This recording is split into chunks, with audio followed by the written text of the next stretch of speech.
தருமபுரி மாவட்டம் என்பது இன்றைக்கும் நாங்கள் ஒற்றுமையோடு மருத்துவர் சின்னையாவினுடைய வழியிலே நாங்கள் இருக்கிறோம் என்று சொன்னால், நாங்கள் எப்பொழுதும் இந்த சமுதாயத்திற்கும் இயக்கத்திற்கும் கொள்கைக்கும் மருத்துவர் ஐயாவின் வழியிலே நாங்கள் உறுதியாக இருந்து கொண்டிருக்கிறோம். ஆனால் துரதிர்ஷ்டம் என்னவென்று சொன்னால், இந்த மாவட்டத்திலே ஜி.கே. மணி என்கின்ற ஒரு நபர் இந்த மாவட்டத்திற்கு வருகை தந்து இந்த மாவட்டத்தில் யார் யாரெல்லாம் உழைத்தார்களோ, யார் யாரெல்லாம் தியாகம் செய்தார்களோ அவர்கள் எல்லாம் அடையாளம் தெரியாமல் ஒழித்துவிட்டு இன்றைக்கு நமக்கு கிடைச்ச மிகப்பெரிய ஒரு பொக்கிஷம். நடந்த நாடாளுமன்ற தேர்தலிலே இவர் போட்டியிடுகிறார். நான் 15-20 ஆண்டுகளுக்கு முன்னால் பார்த்த எழுச்சியை கிராமம் தோறும் பெண்கள் மத்தியில், இளைஞர்கள் மத்தியிலே அவ்வளவு பேர் ஒரு எழுச்சியை நம்மளால் பார்க்க முடிந்தது. இவருடைய வெற்றியை யாரும் தடுத்து விட முடியாது. ஆனால் அந்த சதி திட்டத்தை நான் ஏற்கனவே தருமபுரி நடந்த கூட்டத்தில் பொதுக்குழுவில் நான் சொன்னேன். அந்த ஜி.கே. மணியினுடைய தலைமையில ஒரு சதி கூட்டம் தான் திட்டமிட்டு தோற்பதற்கு உண்டான வேலையை செய்தது. நான் கேட்கிறேன், கவுண்டிங் நடக்கிறதுக்கு முன்னாடி 15 தினங்களுக்கு முன்னாடியே உளவுத்துறை எனக்கு சொல்லிடுச்சு, ஆகவே அவர் வெற்றி பெறுவார் அப்படின்னா அது உண்மையில்ல, அவர் தோத்து விடுவார் என்று உளவுத்துறை இவர்கிட்ட சொன்னதை வச்சுக்கிட்டு பெண்ணாகரத்தில் இருக்கிற நிர்வாகிகள் எல்லாம் கூப்பிட்டு சால்வு போடுறாருன்னா அதனுடைய அர்த்தம் என்ன? அர்த்தம் என்ன? நான் கேட்கிறேன். அந்த உளவுத்துறை யாருக்கிட்ட இருக்குது? முதலமைச்சர் மு.க. ஸ்டாலின் கிட்ட இருக்குது.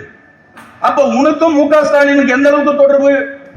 மருத்துவர் ஐயாவை, அவருக்கு வேற வேலை கிடையாது, காலையில எழுந்திரிச்சா ஒரு அறிக்கை கொடுப்பாரு, அதுக்கெல்லாம் நான் பதில் சொல்ல வேண்டிய அவசியம் கிடையாது என்று அவமானப்படுத்திய மு.க. ஸ்டாலினை நாம் எல்லோரும் சேர்ந்து ஆர்ப்பாட்டம் பண்ணுமா இல்லையா கண்டிச்சு? ஆனா இவருடைய சொந்த குடும்பத்துக்கு மு.க. ஸ்டாலின் அவங்க மகன் தனி விமானத்துல வராங்கன்றனால எந்த அளவுக்கு இந்த கட்சியையும் இந்த இயக்கத்தையும் நீ காட்டி கொடுத்து கொண்டு இருக்கிறாய். நல்லா நினைத்து பாருங்க. பல விஷயத்தை என்னால பேச முடியும். நான் இங்க மட்டும் கிடையாதுங்க, தமிழ்நாட்டில் முன்னாள் சட்டமன்ற உறுப்பினர்கள்லாம் இந்த கட்சியை விட்டு எத்தனை பேர் வெளியே போனாங்களா, அத்தனைக்கும் ஜி.கே. மணி தான் காரணம். 30 ஆண்டு காலமா இந்த கட்சிக்கு செய்தது அத்தனையும் துரோகம் துரோகம் துரோகமே. நான் கேட்கிறேன், இப்ப செந்தில் மாதிரி இந்த உடைச்சவங்க நிறைய, வி. ராமலிங்கம் இருக்கிறாரு, இந்த மாதிரி இருக்கிறவங்க என்னைக்காவது ஐயாவை கூப்பிட்டு ஓய்வறியாத உழைப்பாளி, தியாக செம்மல், கௌரவ தலைவர் என்னைக்காவது யாரையாவது ஐயா சொல்லுங்கிறாரா? நான் கேட்கிறேன், ஓய்வறியா உழைப்பாளின்னு எந்த தெரியுமா கொடுத்தாரு? மகளிர்கள்லாம் போய் ஒரு நாள் ஐயா தோட்டத்துல, ஐயா பகலெல்லாம் கட்சி வேலைக்கு போன் பண்றாரு, ராத்திரி 12-1 மணிக்கு கட்சி வேலைக்கு வாங்கன்னு கூப்பிடுறாரு, ஆகவே அவரை ஓய்வறியா உழைப்பாளி என்று நீங்க அவருக்கு பேர் சூட்டுன்றதால அவர் ஓய்வறியா உழைப்பாளின்னு சொன்னார்.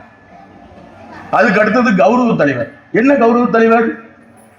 என்ன கௌரவ தலைவர்? நான் கேட்கிறேன், தியாகம் செஞ்சார? நான் கேட்கிறேன் என்ன ஆற்காடு நவாபு பேருனா பல ஆயிரக்கணக்கான கோடி ரூபாய் ஏற்கனவே வச்சிருந்தியா? சாதாரண ஒரு சைக்கிள்ல 300 ரூபாய்க்கு நீ ஆசிரியர் வேலைக்கு போனால் நீ இன்னைக்கு பல ஆயிரக்கணக்கான கோடி ரூபாய் உனக்கு எப்படி வந்தது? ஜி.கே. மணி அவர்களே, தனி இடஒதுக்கீடு வேண்டும் என்று சட்டமன்றத்தில் நீங்கள் என்னைக்காவது பேசி வெளிநடப்பு செய்தது உண்டா?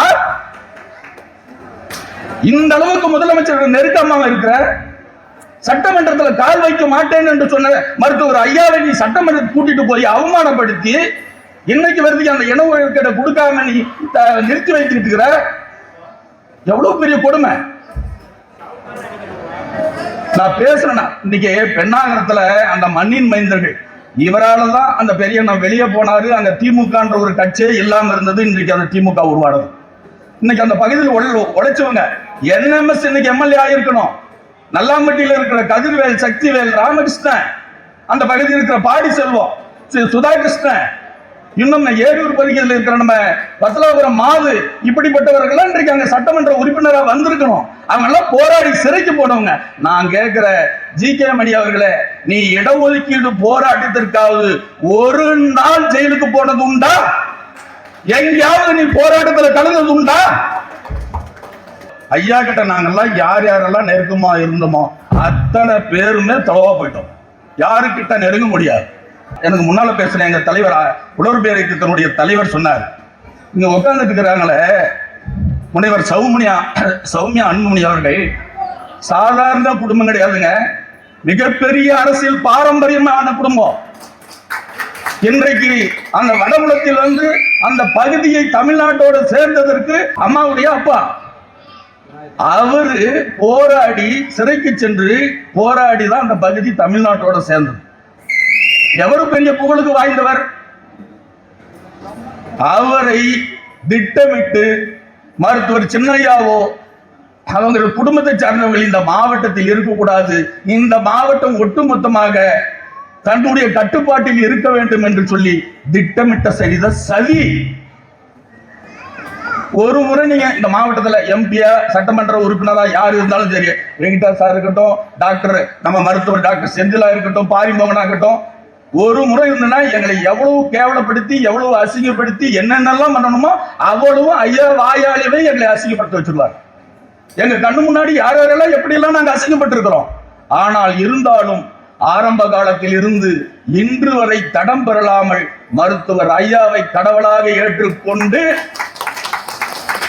இன்றைக்கு இந்த கட்சியை வழிநடத்தக்கூடிய தகுதி உள்ள ஒரே நபர் மருத்துவர் சின்னையா என்பதிலே நாங்கள் உறுதியாக இருக்கிறோம்.